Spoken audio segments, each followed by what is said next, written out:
हरियाणा की बड़ौदा विधानसभा सीट पर होने वाले उपचुनाव के लिए भले ही अभी तारीख तय नहीं हुई हो, लेकिन इस पर राजनीति जरूर गर्मा गई है। एक और जहां हर दल के नेता बड़ौदा में लगातार दौरा कर रहे हैं, वहीं अब हलके के लोग भी उपचुनाव को लेकर अपनी रणनीति बनाने में लग गए हैं। इसी के तहत बड़ौदा विधानसभा में आने वाली आंवली गांव में एक पंचायत का आयोजन किया गया। गांव में विकास कार्य न होने के कारण पंचायत में उपचुनाव के बहिष्कार करने का फैसला लिया गया। पंचायत में फैसला लिया गया कि गांव में चुनाव प्रचार के लिए आने वाले नेताओं से विकास कार्य के लिए एक रजिस्टर लगवाया जाएगा, जिसमें हर नेता के हस्ताक्षर करवाए जाएंगे। चुनाव से पहले जो भी उम्मीदवार उनके काम करवाएगा, गांव की ओर से उसे ही समर्थन दिया जाएगा, नहीं तो चुनाव का पूरी तरह से बहिष्कार किया जाएगा। बड़ौदा हल्का है, बड़ौदे हल्के में हमारा गाँव आंवली जो कि इसे बड़ौदे हल्के पड़ता है। तो काफ़ी दिनों से इतनी समस्या है हमारी गांव की, जिस तरह गलियों का काम है, खेतों में आने जाने का रास्ता है, पीने के पानी की समस्या है, जिस तरह हमारे स्कूल की समस्या है, पशु अस्पताल की समस्या है, लेडीज जो पानी लेने जाती हैं उस रास्ते की समस्या है। हर एक पार्टी हमारे गाँव में आई है और हमको गुमराह किया, हमारे बुजुर्गों को गुमराह किया, अब हमको गुमराह कर दिए।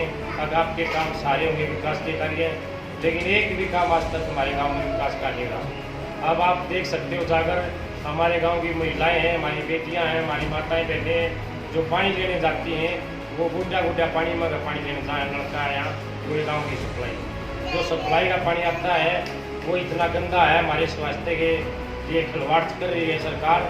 काफ़ी बीमार हो रहे हैं। हम जिस तरह रोड तक जाते हैं 25-30 किलोमीटर पड़ता है, सोनीपत जाते हैं 35 किलोमीटर पड़ता है। गांव में एक हॉस्पिटल वो CHC बनी थी, उसमें भी जाकर देख लो गुड्डा पानी है, अब तक वो चालू भी नहीं हो गया। उसकी बिल्डिंग गिरने जा रही है, लेकिन उसमें कोई डॉक्टर नहीं होता। आज जैसे आप लोगों ने यहाँ क्या कार्यक्रम रखा है? हमारे ग्रामीण बैठे सभी और सभी ने हमने सर्वसम्मति से फैसला लिया है, जो भी चुनाव हमारे इसमें बड़ौदा के चुनाव वो चुनाव होने जा रहा है, जो भी पार्टी आएगी हम उसका बहिष्कार करेंगे। जब तक हमारे कार्य पूरे नहीं हो जाते हम वोट नहीं डालेंगे। तो इसके लिए और क्या प्रावधान रखा हुआ है? इसके लिए एक प्रावधान हमने ये रखा, जो भी पार्टी आएगी एक रजिस्टर बनाएंगे, भाई इस रजिस्टर मतलब दस्तखत करो, अब हम ये काम करवाने के लिए वचनबद्ध है। जो पार्टी हमारे ये काम करवाओगी हम उसको सपोर्ट करेंगे, नहीं तो बड़ौदा उपचुनाव का बहिष्कार। क्या नाम है? क्या नाम है जी? हमारा पानी की है, पाइप सरकारी की है, पाइप दब रहे हैं, ये जगह जगह फूट रहे हैं। जब छुट्टी आवा है, जब उनमें लकड़ा है, जब छुट्टी डगर जा, जब उल्टा गंदा पानी उनके अंदर डगर जा है, रोज पानी हम पियो है। ये सरकार ने 6 साल हो गए, कहीं भी एक पीठ नहीं लगाई हमारे गांव में। इसी वजह यहाँ तक के इलेक्शन आओ उसमें बहिष्कार करेंगे हम, कोई भी हो सरकार, इस सरकार का पक्का करेंगे, दूसरी का भी काम नहीं होगा। जैसे बड़ौदा उपचुनाव के लिए सरगर्मियाँ तेज हैं, अलग अलग नेता हैं, आपके गांव में भी पहुंचे हैं, तो उन्होंने उनके सामने अपनी समस्या नहीं रखी आप लोगों ने?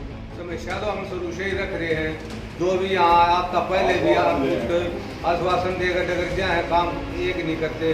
बच्ची का हमारे गाँव में ईटों की गाड़ कहीं भी नहीं है, पूरे हरियाणा में ईटा ही गाड़ कहीं भी नहीं है, हमारे यहाँ ईटों ही गाड़ है। गांव की मुख्य क्या क्या समस्या है, किन किन मांगों को लेकर आज ये पंचायत रखी गई है? समस्या हमारे गांव में स्कूल में पानी खड़ा रहा है, गोड्या जंगलों का अस्पताल है, वहाँ पानी खड़ा गोड्या वो पीने का पानी है, ये नाले फूट रहे जगह, ये नलके पानी लिया है यहाँ, ये गली कच्ची गाय में गाँव है लेडीज।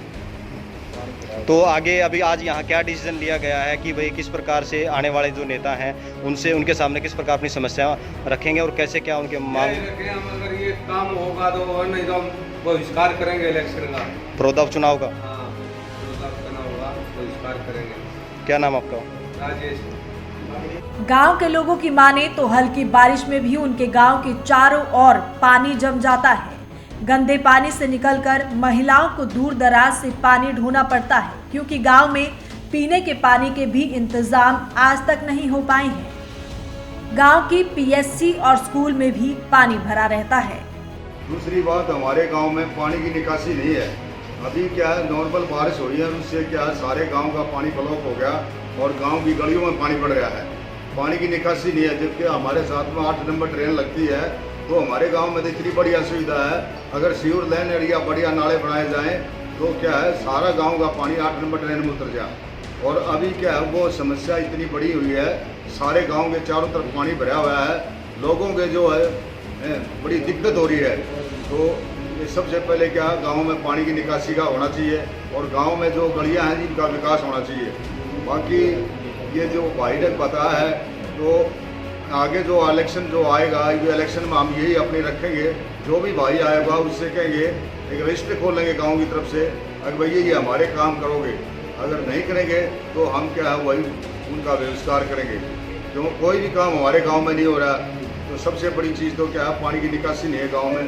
गांव में जगह जगह पानी भरा जा रहा है, गांव में बाहर निकलने के लिए कोई रास्ते नहीं। जैसे अभी आप लोगों ने पंचायत करी है, पंचायत में क्या फैसला लिया गया है? पंचायत में यही फैसला लिया गया है भाई, सबसे पहले तो गाँव के विकास के लिए, गाँव के पानी की निकासी के लिए फैसला लेंगे।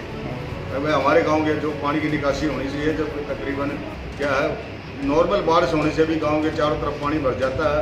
हमारे स्कूल के अंदर जो वेटरनरी हॉस्पिटल है पशुओं का, उसके अंदर पानी भरा हुआ है, चारों तरफ गांव के अंदर पानी भरा हुआ है, तो पानी की कोई निकासी नहीं है। उसके लिए हम फैसला, अभी जैसे बड़ौदा उपचुनाव चल रहा है, उसकी सरगर्मियाँ जो भी हमारे जो भी कैंडिडेट वगैरह होंगे, जो भी कार्य होंगे, उनको हम अपनी ये समस्या रखेंगे। क्या नाम आपका जी? मेरा कैप्टन दयाल सिंह है। सालों से उपेक्षा का शिकार बन रहे बड़ौदा हलके के लोगों को अब ये अच्छे से मालूम हो गया है कि राजनेताओं ने अब तक केवल उनके इस्तेमाल कर वोट हासिल किए थे, लेकिन ये लोग कह रहे हैं कि अब नेताओं ने उनके बुजुर्गों को बेवकूफ़ बनाया है, लेकिन अब वो लोग किसी के झांसे में आने वाले नहीं हैं। खैर, देखने वाली बात होगी कि फिलहाल हरियाणा में बीजेपी जेजेपी की सरकार है, लेकिन जाट मतदान बीजेपी के पक्ष में नहीं आते। ऐसे में क्या जेजेपी अपने जाट वोट बैंक को बीजेपी की ओर मोड़ पाएगी, या फिर बड़ौदा में जाट मतदाताओं की संख्या अधिक होने के कारण बीजेपी ये सीट जेजेपी को ऑफर करेगी? खैर, ये सब कुछ फिलहाल भविष्य के गर्भ में है, लेकिन इतना जरूर तय है कि इस बार बड़ौदा की राह किसी भी दल की आसान नहीं है। सालों से उपेक्षा का शिकार बन रहे बड़ौदा हलके के लोगों को अब ये अच्छे से मालूम हो गया है कि राजनेताओं ने अब तक केवल उनके इस्तेमाल कर वोट हासिल किए थे। इसलिए ये लोग कह रहे हैं कि अब नेताओं ने उनके बुजुर्गों को बेवकूफ़ बनाया था, लेकिन अब वो लोग किसी के झांसे में आने वाले नहीं हैं। खैर, देखने वाली बात ये होगी कि फिलहाल हरियाणा में बीजेपी जेजेपी की सरकार है, लेकिन जाट मतदाता बीजेपी के पक्ष में नहीं आते। ऐसे में क्या जेजेपी अपने जाट वोट बैंक को बीजेपी की ओर मोड़ पाएगी, या फिर बड़ौदा में जाट मतदाताओं की संख्या अधिक होने के कारण बीजेपी ये सीट जेजेपी को ऑफर करेगी? खैर, ये सब कुछ बातें फिलहाल भविष्य के गर्भ में है, लेकिन इतना जरूर तय है कि इस बार बड़ौदा की राह किसी की दल के लिए इस बार बड़ौदा की राह किसी भी दल के लिए आसान नहीं है। भारत 9 के लिए गोहाना से सुनील जिंदल की रिपोर्ट।